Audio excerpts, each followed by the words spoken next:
okay? Yes. Oh, shit. My drink's out of reach. It's what you get. My poor man's Paloma. For mocking me. Mock you all fucking day. Rude. And night. I don't know what that entails. I also don't. You are so tired. Look, I had a long day. You have some perk up juice? I've got my special drink and I got my smoky smokes. Smoke break. Pause for inhale. Nothing like watching a 4-hour documentary on a vape company and then just hitting that pen. Hell yeah, brother. Nothing hits better like the risk of popcorn lung from the vape. Well, yours is a legal one, so it's a little different. Yeah, that's true. Mine is definitely probably yours not is like vitamin E. vetted and shit. Allegedly. Do you really need to have Pikachu on your laptop? No, I don't. It was plugged in because it's charging. Just judging you. Yeah, judge away, motherfucker. Roasting you for your life decisions. My life decisions like starting a podcast? Like the one you are listening to now? That's right, this is another episode of Soon to Be a Major Motion Podcast. The podcast where we read books that were turned into movies and watch movies that are based on books. I am your host, Billy Beck. I am your co-host, Codie Beck. Codie, it's been a while since we've sat down and did a real episode of this. It's been a good month, maybe. Yeah, it's been a while. It's been a minute as you audibly remove your brassiere. Was that audible? Oops. Oh, I could definitely hear it. And if I could hear it, the microphone could hear it. I didn't think that it would pick that up. Well, we're professionals here, that is folks. staying the fuck in. Listen, I also had a long day. So, before our long days, how was your holidays? How was your holiday season? I was not visited by 3 ghosts to tell me to change my ways, so I can't have possibly done anything too bad. I tell you to change your ways every day, but no, my skin's not clear enough. Yeah, you're not a ghost. You're not a ghost or a time traveler, so it can't have been that bad. You don't know. I can't be doing that much. You don't know. I might be a time traveler. You're not a time traveler. You are incapable of existing in that level of paradox. I am that level of paradox. How was your holiday? It was good. I had a pretty chill Christmas. Hung out with a really cool person I know. We went to get some ramen. We got some drinks. And we saw Sonic the Hedgehog 3. Which was ridiculous. Very stupid, very fun. If it is Jim Carrey's final performance, it is worthwhile. He gave 2 final performances. He sure did. The only issue I had on Christmas Day was I wanted to take an edible before watching that movie, and I accidentally grabbed the Sleepy Time edibles. So I did not get an edible before watching the movie. But other than that, I had a great time. New Year's, reasonably chill. Sat down, we played a nice round of Monster Camp. Yeah, because you hadn't played it yet. Because I had not played it yet, and I had a terrible start to my run, but it all came out okay in the end. We were struggling so hard with what was what. What stat did this occur So, to? if you, our lovely audience, have not heard of Monster Camp, it is a sequel to a computer game that I think made it to consoles called Monster Prom. Yeah. And it's a dating sim where you need to romance a monster. But it's also a party game, which means the person next to you on the couch is also trying to romance a monster, sometimes the same monster. And you have a set amount of time, 3 to 5 cycles essentially, to get your monster companion to go with you to prom / watch the meteor shower if it's Monster Camp. And it's a jolly fun time. Really well written. Really good art. Like the character designs are fun and sexy, and the writing's very funny, and the narrator is a treat, and I tripped and fell into 2 separate secret endings, but only managed to get one. yeah, you did the Scott Pilgrim ending. Yep, I did. I got a date to the monster meteor shower. I almost said the monster prom. Good times, good times. Very fun game. Check it out. Yeah, that's about all I've... We made it to midnight and then immediately went to bed because we're old people. Yeah, we took a swig of champagne, our old man pills, and then went to bed and crashed. Hell yeah. I've always, like, really not liked New Year's Eve, but this year was better than most have been in the past. And I think it's because I had a really heartfelt conversation with my best friend, that isn't you, earlier in the evening, and then... Was that who you went to the movies with? No. Different best friend. And then we had a nice relaxing night, just spent it with each other, and we weren't on our phones or watching TV. We were, spending time together. Playing games was very fun. Yes. It was nice. Nice change of pace. Yes. Now to abruptly change the pace. How do you feel about Roald Dahl? So, Matilda is one of my favorite books and movies. The rest of Roald Dahl, I can kind of take or leave. Because the little girls in his books were usually atrocious. Well, we talked about this in the past, but Roald Dahl hates kids. Yeah, Roald Dahl hates everyone. He's a little gremlin of a man. How about you? How do you feel about Roald Dahl? So I never actually read Roald Dahl. That's genuinely shocking to me. Right? I feel like... Your mother is a reading teacher. Yeah. But I was reading more modern stuff at that age. Like, the age I would have read Roald Dahl, I was reading Animorphs. I was reading... Harry Potter was starting to come out. So I was getting into, like, the series. I read a little bit of Chronicles of Narnia at the time. I think I talked about that on that episode. But no, I never really read Roald Dahl. Just out of curiosity, and this is a sidebar, did you ever read the Redwall books? No. I always preferred sci-fi over fantasy. So Animorphs, even being what it is, felt very sci-fi to me. It was aliens in space, and I was interested in that. Whereas, animals carrying swords was like, that's weird. That's nerdy shit. I'm going to read my Star Wars Rogue Squadron novel that I don't understand because I am too young. And then Artemis Fowl. Yeah, the reason that I asked was because... Actually, Artemis Fowl is also... It's like sci-fi in a fantasy world. Yeah. That's like a weird crossover, but I digress. Artemis Fowl was it's going to be a bad episode of this pod. Artemis Fowl was like... I read Roald Dahl when I was probably, like, roughly the same age as most of his protagonists, so, like, between 8 to 10, and it was always, like, books that I grabbed from the school library, like, the little libraries that the teachers would have in their classrooms, and I never really finished any of them. Like, I'm pretty sure we did a unit on Roald Dahl, and I just read, like, a bunch of them then, and I was like, whatever, Matilda's great, but I don't really care about these. Yeah, like I said, I never read them, but... I can't remember a time in my childhood when I wasn't aware of Willy Wonka and the Chocolate Factory, the Gene Wilder film. Yeah, I didn't know that was Roald Dahl for, like, years after I watched it. I mean, I learned at some point. I don't remember when I learned.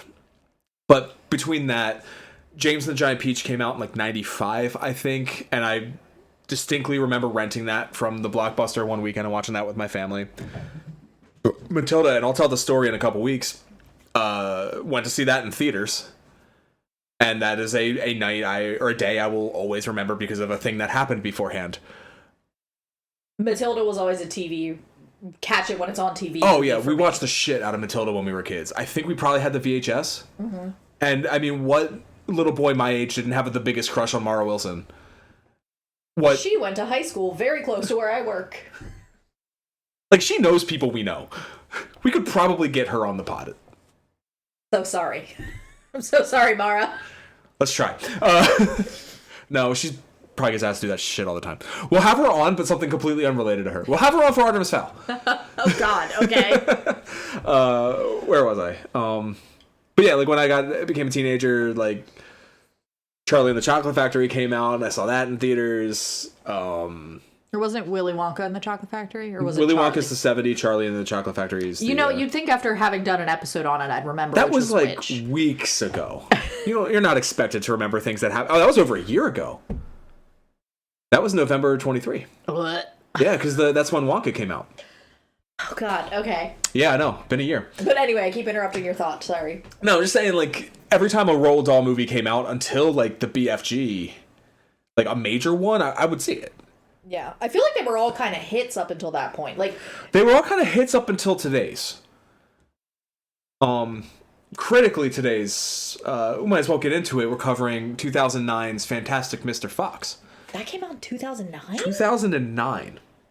Well, Critically acclaimed, didn't do great in the box office, though.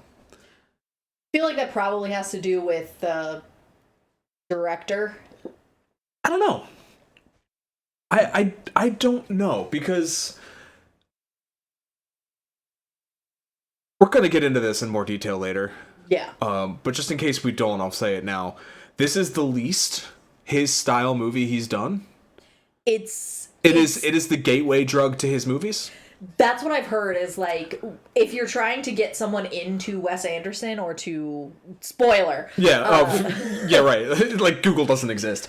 Or to kind of dive into his works for yourself. I've heard that, like, Fantastic Mr. Fox is kind of your entry point, and The Life Aquatic with Steve Zissou is like your fucking push you off the deep end of the pier. Darjeeling Limited is like, where are we? But that was the old joke, was Darjeeling Limited. The new one is like Asteroid City, because there's like 3 or 4 layers of wraparound on that one. Yeah, but I just mean more like the type of people who like Wes Anderson movies aren't going to be the type of people that will have fond associations with Roald Dahl.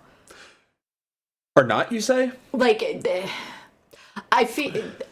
So,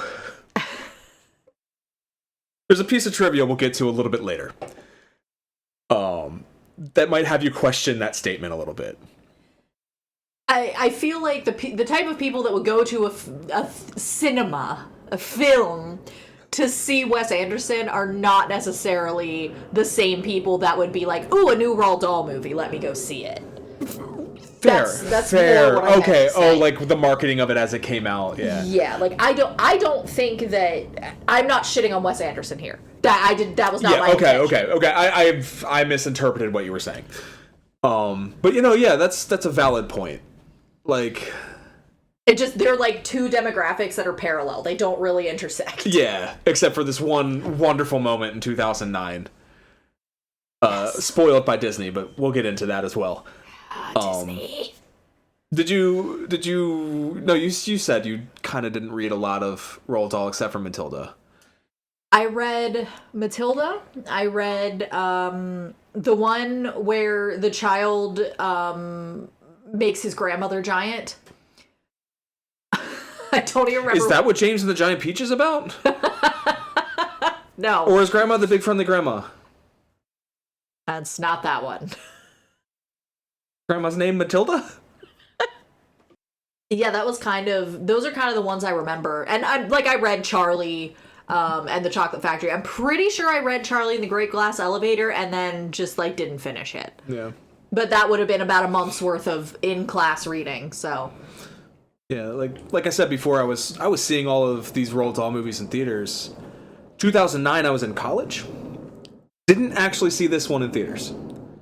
I was still kind of at that age of, ew, animated, and it's a kid's movie. I like the style of it, but I'm not going to admit to that because people are going to judge me because I want to see a kid's movie. Which I finally got over when the Lego movie came out and saw it, and my friends judged me for going to see it, and then I dragged them with me a week later to go see it. You bullied me from across the country. Because the Lego movie's fucking great! You bullied me from across the country to go see it by myself. Yeah. And wasn't it worth it? Yes! It was very good. Anyway. I wasn't quite that bold in myself in 2009. So I didn't catch it till I was in college and either like got it from the school library or illegal stream. It was most likely an illegal stream. I have vague memories of us watching it together, but I don't remember whether those vague memories were in the dorm or in the bunker. They were probably in this apartment. No, because it was in college. Oh, was it? Yeah, because I saw it for the first time with you. Oh, yeah, maybe. It's probably in my room then. Because I don't remember watching that with Mark. But yeah, like, this movie is, I've known it since around the time it came out. And I don't even have my notes up. That's why I don't know what I'm fucking doing. Why we're struggling. Falling apart. While I'm getting my notes up, why don't you tell me what the book is about? So the book, Fantastic Mr. Fox, is about a fox named Mr. Fox who successfully steals from the 3 local farmers, Bogus, Bunce, and Bean. Fantastic. They are rude and mean and awful in the very specific visceral ways that Roald Dahl can make characters seem rude and mean and awful. Basically, they get tired of the fox making a fool of them, so they decide they are going to kill him. So one night he leaves his hole and they shoot him, but they only get his tail. And then begins the siege of the hill where the foxes and all the other animals live. And of course, the fox, who is the most clever of them all, starts digging under all of their farms and creates an underground city so they can steal from the farmers' storehouses and all live successfully underground. They never have to go out and face the farmers again. You know, that sounded an awful lot like a movie I just watched. Up until... Why am I sticking with the bit? Did you know they made that into a movie? Of course, it's the conceit of the podcast. Get your ass over here, we're going to watch the trailer for Wes Anderson's 2009 animated masterpiece, Fantastic Mr. Fox. And so it begins. Welcome to the fantastic world of Mr. Fox. Woo! Should we dance? His life is fantastic. Pure wild animal craziness. His wife is fantastic. If what I think is happening, it better not be. His neighbors, not so fantastic. This is Bogus, Bunce, and Bean, 3 of the meanest, nastiest, ugliest farmers in his valley. What was that? They're digging us out. But they're about to discover Oh, Foxy. Is help on the way? he's one fox I've got an idea. you can't outfox. Mole, what do you got? I can see in the dark. We can use that. Rabbit, I'm fast. Badger. Demolitions expert. What? Since when? Here, put these bandit hats on. I don't have a bandit hat, but I modified this tube sock. We look good. Yeah, we do. The only security is if old hunting beagles laced some blueberries with sleeping powder. Beagles love blueberries. A titanium card. What's this thing you do, the whistle with the clicking sound? That's my trademark. We're different. We all are. Him especially. But there's something kind of fantastic about that, isn't there? I can fight my own fight. No, you can't. I guess we should start doing something, right? Let's see some hustle. This fall, forget Super. That was close, rat. Be careful. Oh, I'm as careful as a... Ignore Incredible. I can fit through there. You wanna know why? Why? Because I'm little. It's all about fantastic. You really are fantastic. I try. Fantastic Mr. Fox. What's this lightning bolt? This fence might be electric. Well, I just hope it doesn't mean thunder, because I have a phobia of that.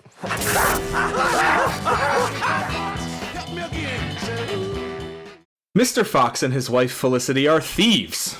Midway through an attempted theft of some squabs, whatever those are, they are trapped and Felicity reveals she is pregnant. Jump ahead 12 Fox years, 2 human years, and Fox now writes an underread newspaper column while Felicity paints landscapes featuring natural disasters. Their son Ash is, well, different. Fox has a midlife crisis, bringing him to move the family out of their hole in the ground and into a big tree on a hill overlooking the farms of Bogus, Bunce, and Bean. While Fox secretly returns to a life of crime, stealing from these farmers, his nephew Christopherson moves in and forms a contentious relationship with Ash. Everything comes to a head when the farmers ambush Fox and destroy the tree and the hill it stands on, forcing the whole animal community underground and eventually into the sewers. After a daring go-for-broke final job to rescue a kidnapped Christopherson and publicly embarrass the farmers, the animals live happily ever after in the sewers, eating food stolen from a local grocery store owned by Bogus Bunsen Bean. So yours didn't have the ending, huh? No. They still get embarrassed, but the ending of the book, as I told you yesterday, was a major cop-out. The ending of the book was, we go back to our 3 farmers who are sitting in the pouring rain and water is going into their socks, and they're surrounding the entrance to the tunnel of the foxhole that they have basically dug out of the hill. And they're just saying to each other, he's got to come out soon. He must be starving down there. That's the image the book ends on. You know, I kind of like that. I think specifically the last line is, and to my knowledge, they sit there still. I get why it feels like a cop-out, but it also kind of nails the lesson. Yeah. You know, if whatever you can call a lesson in this. Be smart and mean, not dumb and mean. When you have a midlife crisis, just don't be a dick about it. It's not even a midlife crisis in the book. He's just getting food for his 4 children. Oh, yeah, no. No, he just got Ash. Yeah, he has 4. Badger has 6. I think there's also 6 moles. I think there's 14 rabbits, which feels like a joke. Oh, it's absolutely a joke. Yeah, you don't see a lot of kids in this, which is why I never felt like the Roald Dahl hates kids out of the movie. And that's because the only kids are Ash, who is very clearly a metaphor for being queer. Christopherson, who is I didn't tell that story on this podcast. My Brazilian brother, who was just better than me at everything, and I had a thing about it. And then Christopherson's girlfriend, who is and the bully, who gets kicked in the face. Yes. But that's all the kids you see, really. I mean, there's like other ones, but they're the only like named ones. Yeah. In the book, you only really get the 4 fox children. You hear about all the others, and like one of the baby badgers has a line before he runs off to tell everyone. But basically, the big heist where it's like, okay, we're gonna go steal the main thing from Bogus and the main thing from Bunce and the main thing from Bean. The beans is apples. And cider. Yes. Specifically alcoholic cider. Well, what is cider but special apples? But Mr. Fox is actually very conservative in his theft, because he's like, we want them not to notice that we were here. Yeah. So he like picks the choicest morsels himself, and it's only like 3 of each. Gotcha. That's kind of because like the ending that you had happens in the movie. It's the end of the 2nd act. Yeah. Where they have the tunnels going into their stuff. But it's because of the kidnapping. Because they kidnap Christopherson, who I believe is not in the book at all. No. Okay, so that's a Wes Andersonism. They, except for Mr. Fox getting shot, the animals are ahead of the humans at every turn. Yeah.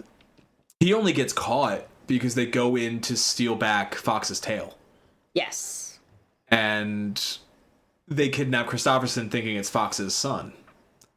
And they even write Fox a ransom note in magazine cutouts. It's like, we will return your son if you sacrifice yourself. And Ash is there like, what the fuck?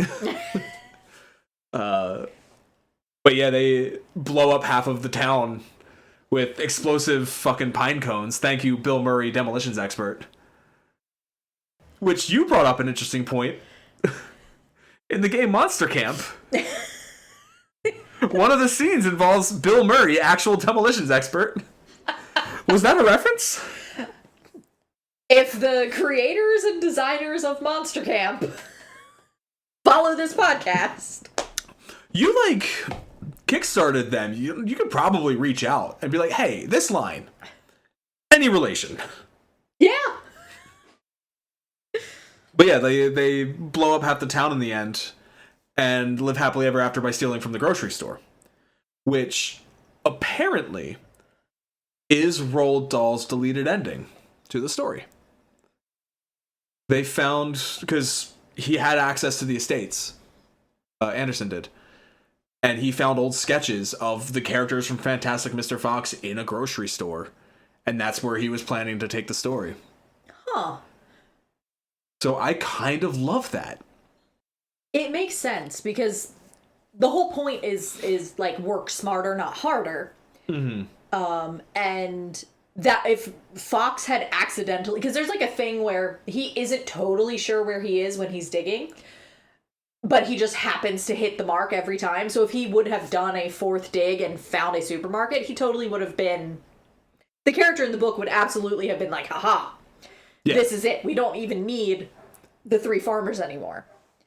But I feel like in a twist from the way that we normally see it, where the characters in the movie are kind of more noble than the characters in the book, the characters in the book are more, I don't want to say they're more noble, but they're more their archetype. So they're more one-dimensional and less, and so they come off as more kind of like better. If that makes sense. I can see that, because they're the protagonists. You can't hate them. But with a film, and you got to stretch it out to like 96 minutes or whatever this came to. Yeah, you can fit a little more develop. You can in develop the characters a little bit more. You can have the midlife crisis angle where he promises Felicity that no more stealing from here on, and then he goes back into it because he moves to this nice treehouse where he can see these farms and go, "Oh shit, there's that itch. I'm getting old." He even has a line early in the movie where he mentions that he's 7 years old and his dad died at 7.5. So he's got that itch. He wants to go back and do one last job, and even tells Wiley it's going to be one last job. Was Wiley in the... No, not Wiley, Kylie. Excuse me. Was he in the book? No, nobody has names in the book. They're all Mrs. Fox, Mr. Fox, the small foxes. You know, that makes sense, because that character was based off of an actual... So, in the movie, when he moves in, he's the super... And I'm trying to remember, I think his name is Kylie. My brain is farting real hard right now. But he's the supervisor, and he's not even supposed to be there when he's showing the place. And he never really moves out. And he's based on an actual supervisor that I want to say Wes Anderson had when he was living in New York as a young man. That they had to, like, tell to leave after the work was all done. Now, it is Kylie. When you say supervisor, do you mean like construction supervisor? Like when he's working on a sink when he comes in, yeah. Okay.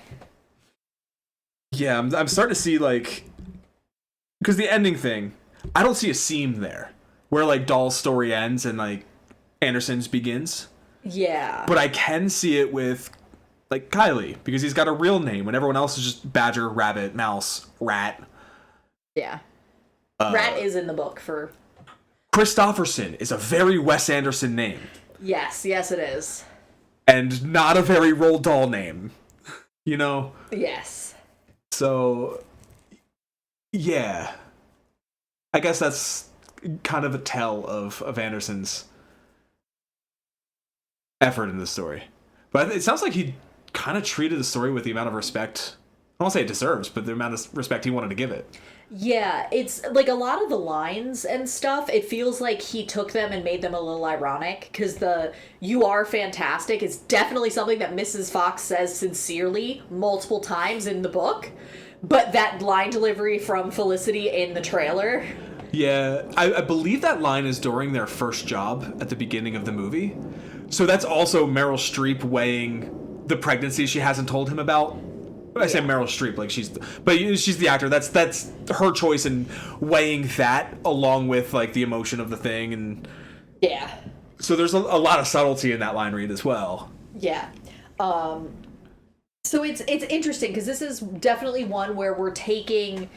I feel like it's a reverse in a lot of ways to what we've seen before, which is kind of taking a book that's aimed at an older demographic and turning it more towards a younger demographic.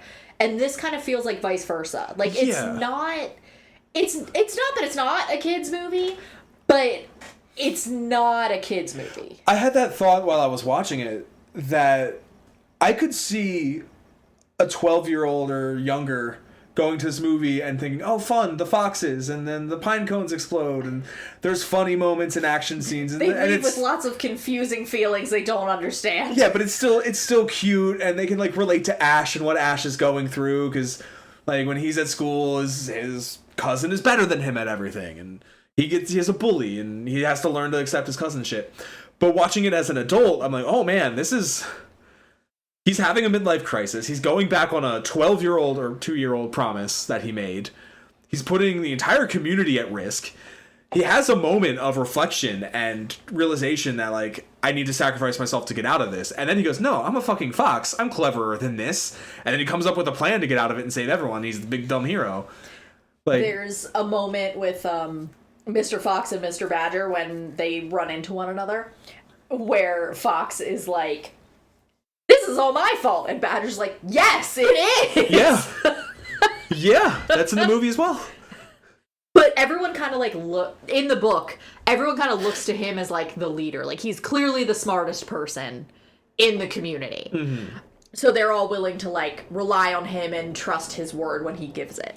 Yeah, and that's there in the film. It's more subtle in the movie a lot.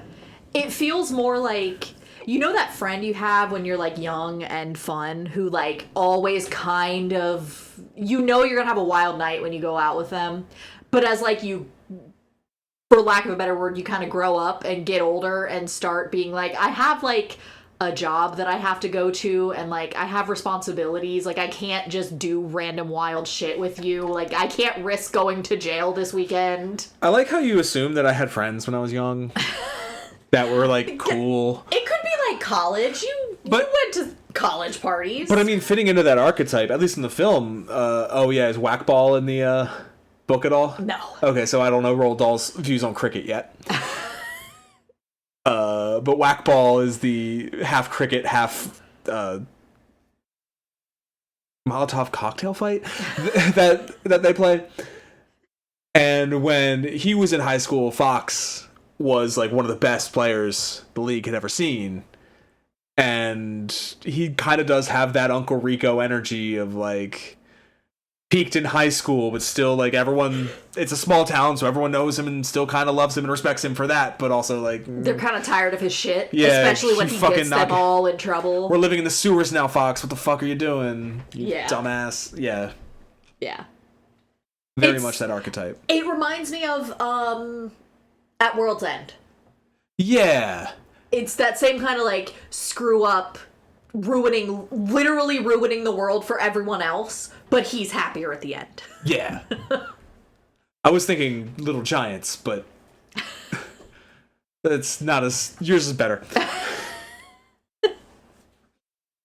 So I did write some themes I want to talk about and see how they compare, but there's no midlife crisis in the book. Is the book more about class struggle? Not really. Damn it! It's more fable. It's more when I say that, I mean it's kind of black and white. Like, there's good guys and there's bad guys, and there's actions and there's reactions, and there's not really more morality than, the heaviest the morality gets is when Badger and Fox have sent off their second sledge of food, and they're going on to Bean is the alcoholic one, right? They're going on the track to Beans. He's like, isn't it wrong to steal?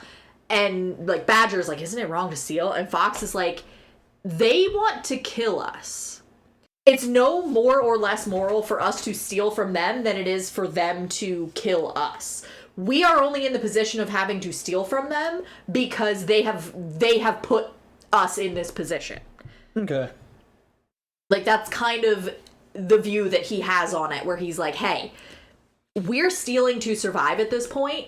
And so that's kind of the moral lesson. It's okay to steal sometimes. So Roald Dahl would pick Luigi when he plays Mario Kart. I think so. Yeah, he seems to me like a Luigi player. Yeah, the class struggle stuff's a little bit more pronounced in the movie. It's still kind of that, like, that message, so to speak. But it's very clear, like, these are the wealthy. They have, you know, they have the goods that people need. I don't want to say they have the wealth, but they have the, you know, the food. What's the word I'm looking for? Not supplies. I don't know what the word I'm looking for is. What I'm trying to say is, like, the farmers, in terms of food as well, have all the wealth. They produce all the food. They sell the food. The animals cannot get food in other ways than theft, but they try. But there's also, like, even within the community is Fox is poor. They have a talk at the beginning about how they are poor. We are poor and we live in a hole in the ground, but we're happy. But he has these aspirations of, you know, being middle class and owning a nice house with a good view. And actually, I don't know if I like the method of this, or the Keeping up with the Joneses. yeah, because then if you try to ascend above your status, then you get shot at by the rich white people and forced to live in a sewer. So maybe it's not quite the the message I wanted to pull out of it. Stay in your place. Stay in your place or you ruin it for everyone. Yeah. Damn! Don't try to move above your station. Huh. Yeah, I don't like that theme anymore. Also wrote down gender roles, but I don't think I'm going to like this theme either. Because the man has to provide. At no point do they consider selling Felicity's art. It is just, I will do my newspaperman job and steal for food.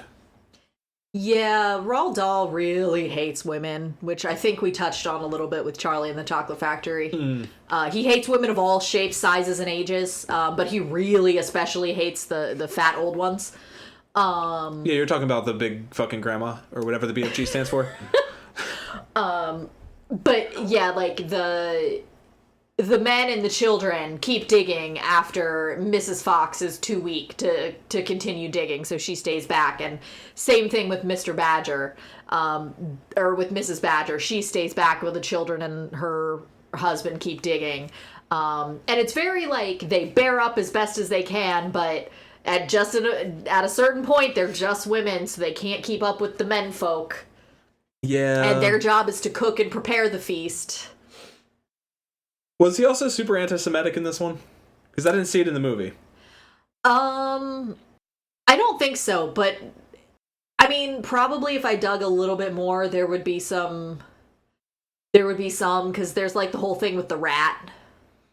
Yeah, in the film, he read more as, like, a Mexican stereotype, or at least, like, a foreigner stereotype.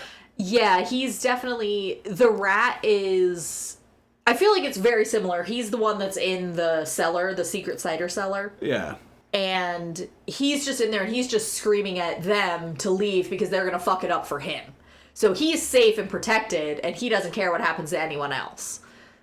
I like the illegal immigrant metaphor. Because in the film, he is hired by Bean. And as we're all going to find out in a few months, if these mass deportations that have been promised happened, food's going to get a lot more expensive because guess who's picking it? Not white people. It ain't white folk. Actually, it might be some white folk, but they're not here legally. But I digress. I did think it was interesting, and I'm not the only person to have noticed this.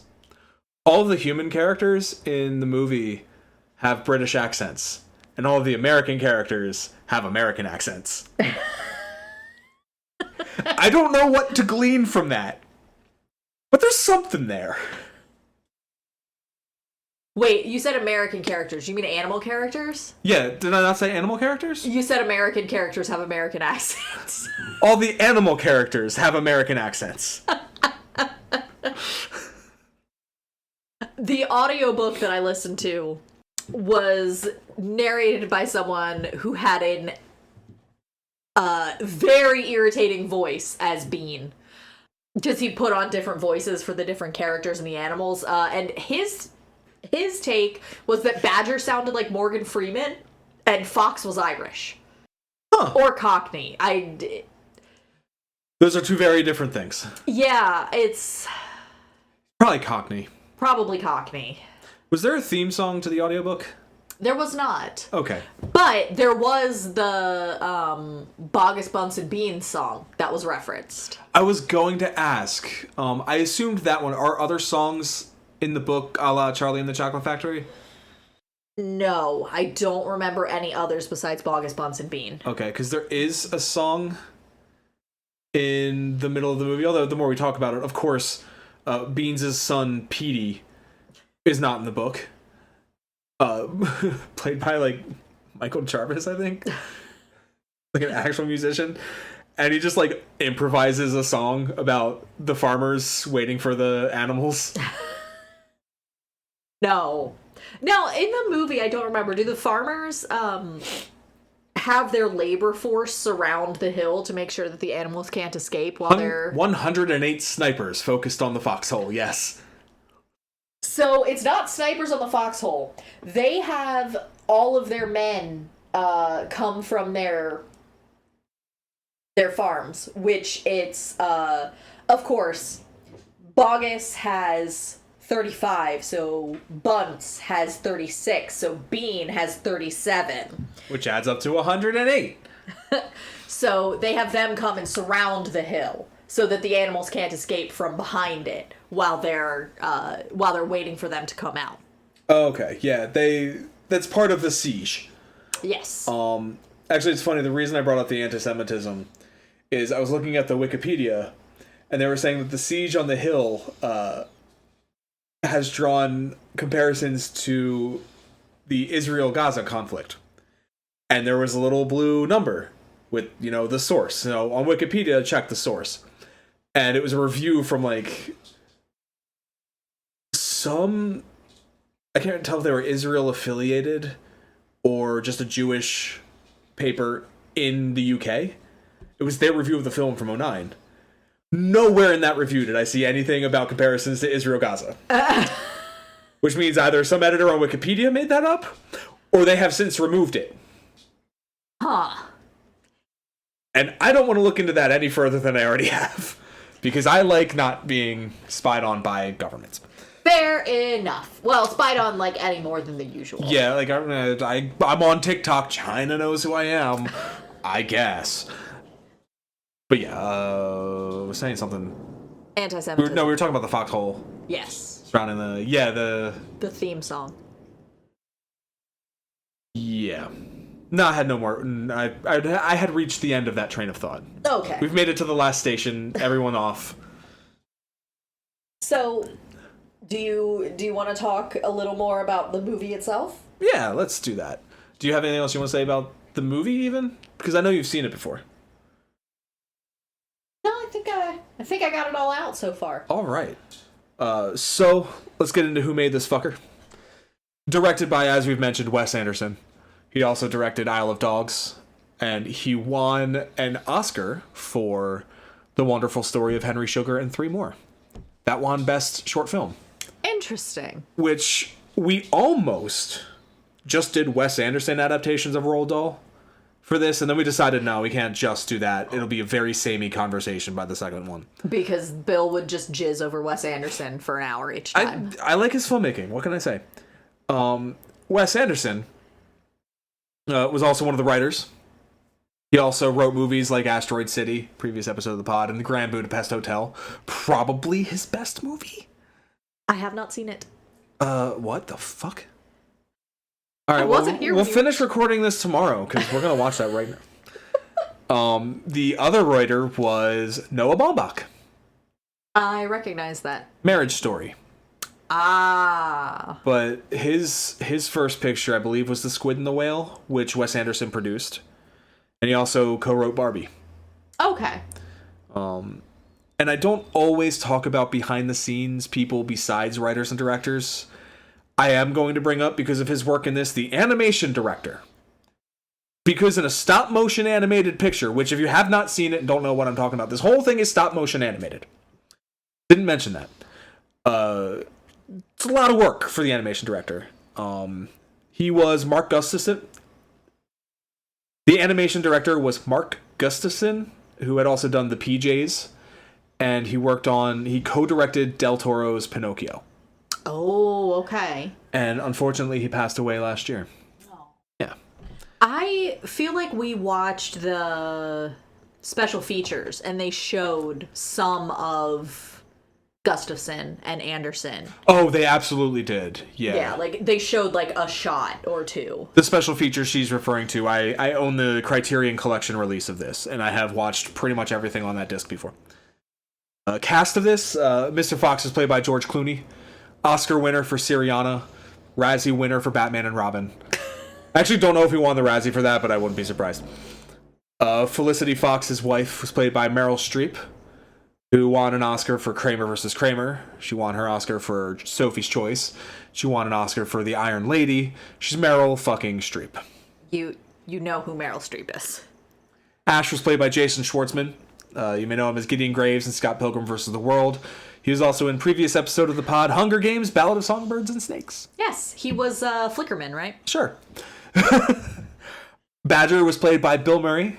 You know, Lost in Translation, Groundhog Day, Scrooged. It's getting real hard to, like, not just use other Wes Anderson films. I'm trying real fucking hard not to. Anyway, Christopherson was played by Wes's brother, Eric.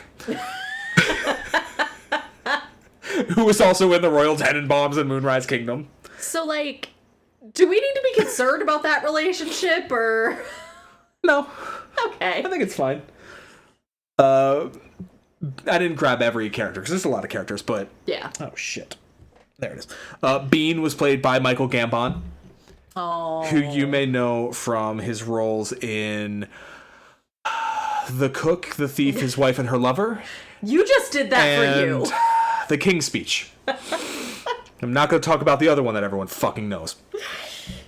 Rat was played by Willem Dafoe. Perfect. Future episode of the pod, Last Temptation of Christ. He plays Jesus. Oh, God. And also future episode of the pod, American Psycho. He's an American Psycho? Apparently, I don't remember.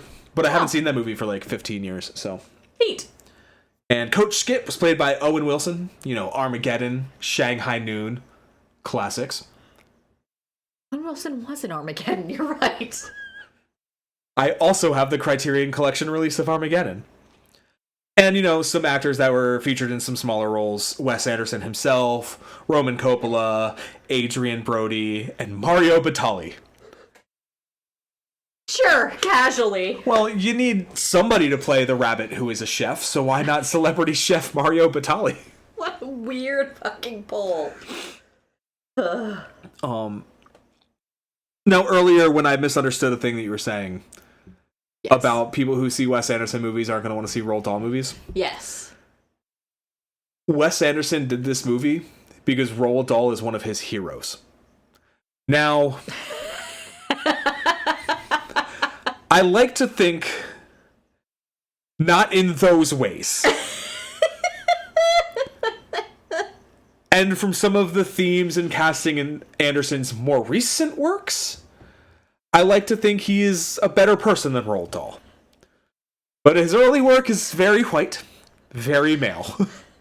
So... White and male. Some grains of salt on all of that. He started working on the movie in 2004. About 5 years before it came out. Which honestly seems like a short timeline for stop motion. Yeah, so the stop motion itself took about 2 years, but we'll get to that.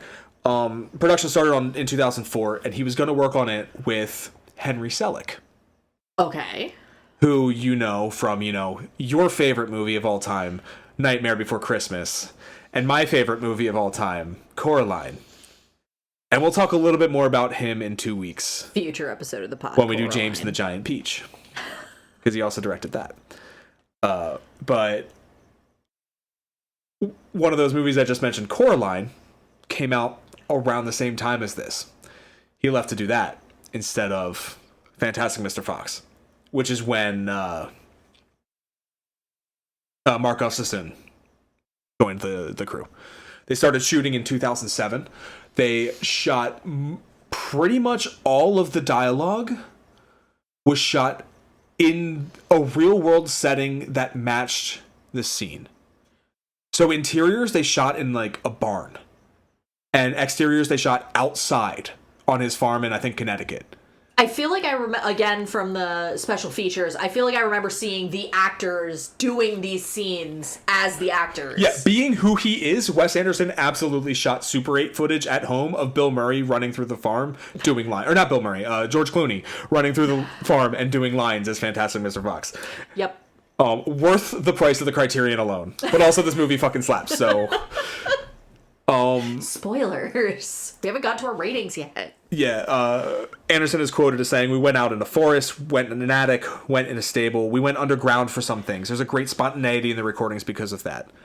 An example, during a take of the Whack Bat scene with Owen Wilson, the best take they had, a plane flew overhead. So when they went to animate it, they animated a fucking plane up there. Sure! And you know what that plane was doing? Had a banner ad behind it. Advertising the grand opening of the Bogus Bunsen Bean supermarket. You take a moment that could be a ruined take, and you add a joke that is also foreshadowing. It's the difference between a good filmmaker and a great filmmaker. Yeah. It's the difference between Sting not working with Jeff Hardy and Bret Hart dragging Shawn Michaels beat by beat. No, it was Bret Hart dragging Bulldog? Yeah, Bulldog. Bret Hart dragging Bulldog through a match. Well, the difference is Jeff Hardy was so hopped up on downers and painkillers that he couldn't move. And with Bulldog, it was cocaine. He just couldn't remember. Wow, you well actually my bit. I see how it is. This is what it's like being a female wrestling fan. Hey, man, if I don't do it, some jerk who doesn't know you on the internet will. So please let me. I have so much rage to get out. I know you do. You will get it out in time. The puppets for the characters, I think they had over like 400 puppets for different costume scenes, including scale. Because the way Wes Anderson likes to shoot, he likes to shoot everything on a 90-degree angle. So there would be bits where they'd be running in the foreground, and later in the same shot, they're running in the background. You need two size puppets for that. Yep. So I'm surprised it's only 400. I think 109 were Fox alone.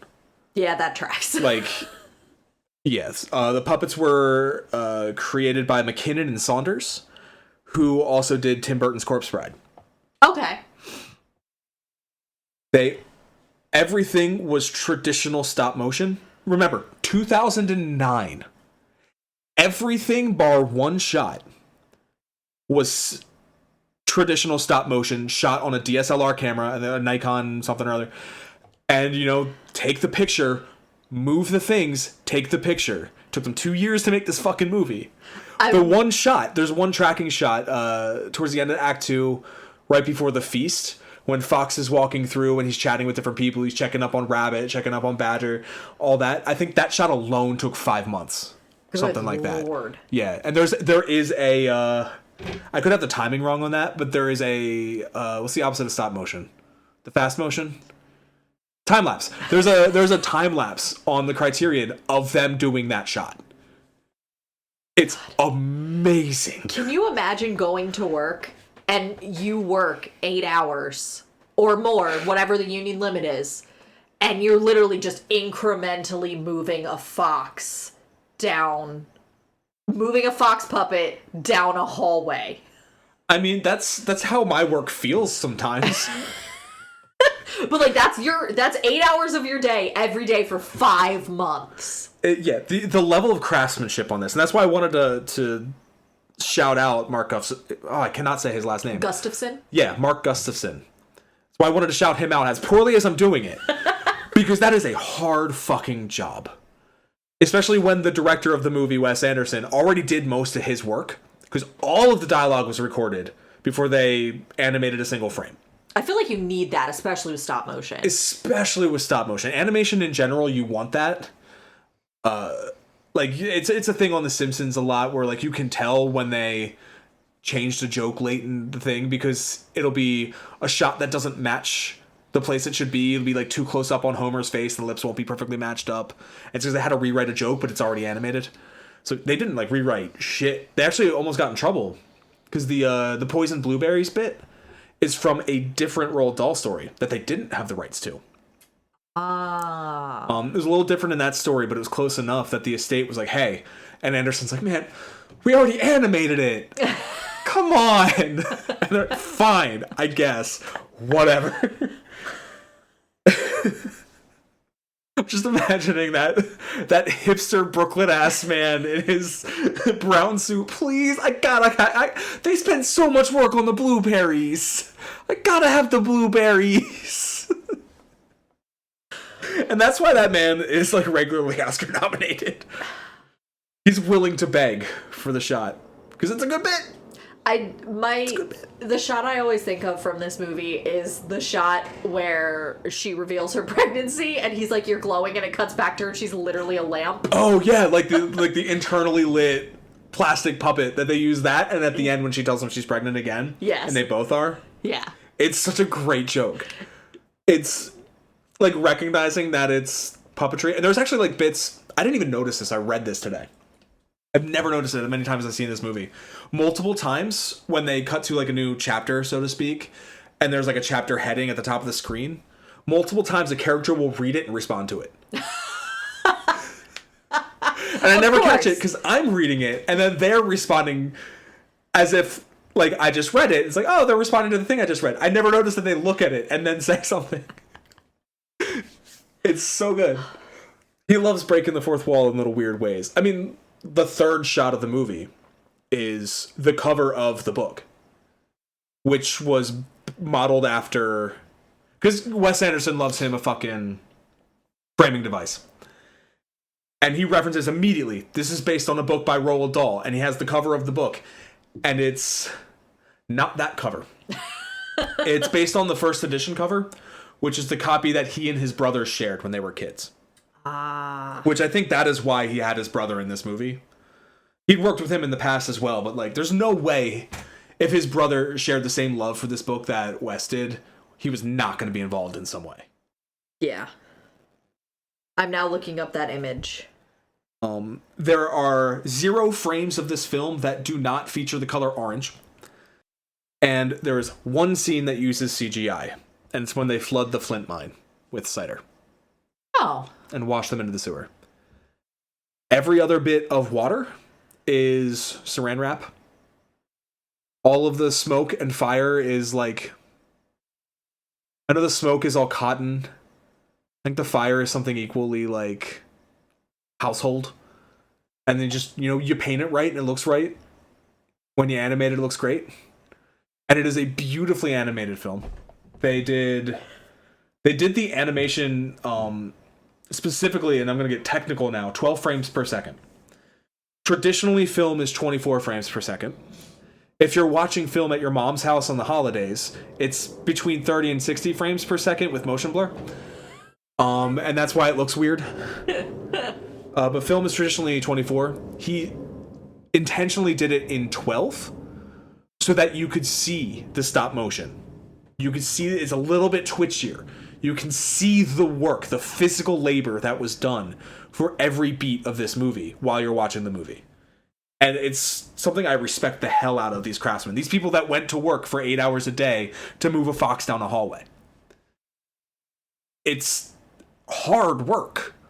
And it came out so stunningly gorgeous. There are some beautiful shots in this movie. Like the waterfall shot in the sewer. And is classic. The long tracking shot I mentioned is a fucking brilliant piece of art. Just love it to death. And of course, it was nominated for 2 Oscars.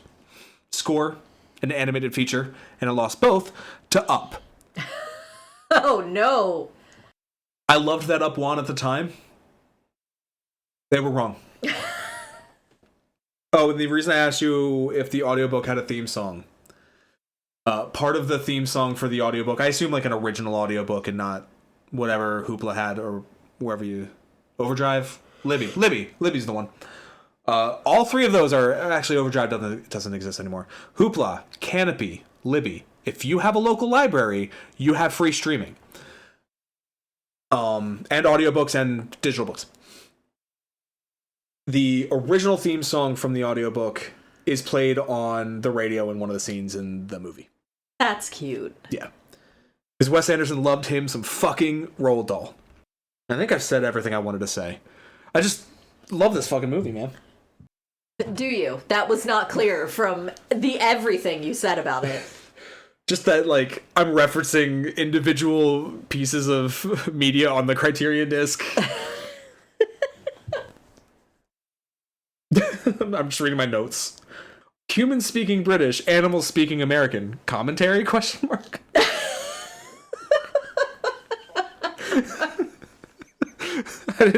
I stopped taking notes like 10 minutes in. I just enjoyed the movie. It's so good. Just humans speaking British. Like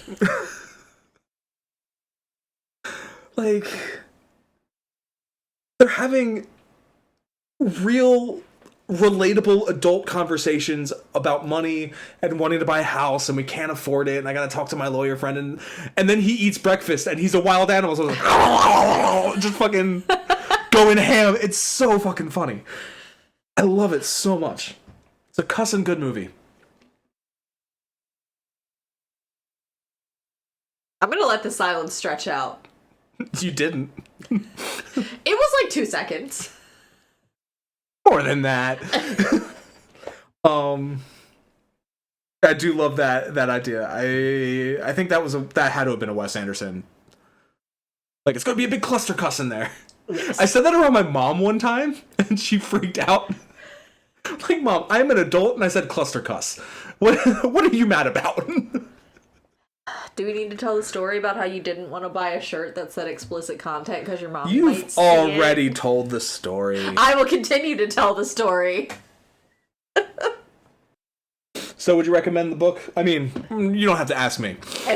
I've made it clear. It's fine. If you like Roald Dahl, you'll enjoy it. It's pretty harmless to read with your kids if you have kids. It's quintessential Roald Dahl, and it's pretty short. It was under 100 pages. Yeah. The audiobook, I actually got the audiobook from Spotify. Well, so much for me plugging the fucking local library. Listen, we can still plug the library. The only reason I got the ebook from the library.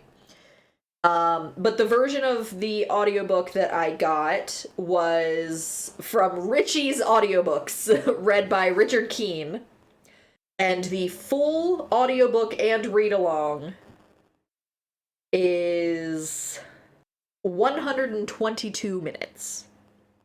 From beginning to outro. That is shorter than the film, I think. Yes. How long is the movie? Because I mentioned it a couple times, and I want to be right.